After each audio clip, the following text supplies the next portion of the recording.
Hello বন্ধুরা, সবাই কেমন আছেন? আশা করি খুব ভালো আছেন, আর আমিও ভালো আছি।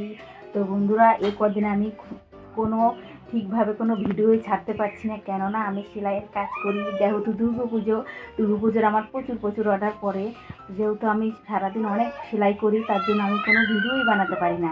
যে ভিডিও ছাড়বো টাইমই পাই না ভিডিও বানাতে। তো বন্ধুরা দেখুন, এখানে আমি ঘরে পিস তুলে রাখি, তো লোকে পছন্দ করে। এটা লেহেঙ্গা, এটা একটা লেহেঙ্গা বন্ধুরা।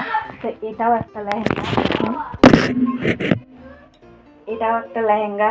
এটা লোকেরা, আমি পিস তুলেছি, লোকে পছন্দ করে, বানিয়ে দিই। তো এটা আমার সেলাইয়ের ঘর, দেখুন এখানেও আছে অনেক অনেক অনেক অর্ডার আছে আমার। তো এগুলো আমি বানানোর জন্য আমি কোনো এখন ভিডিওই তেমন করে বানাতে পারছি না, ছাড়তেও পারছি না। তো বন্ধুরা, বাই বাই।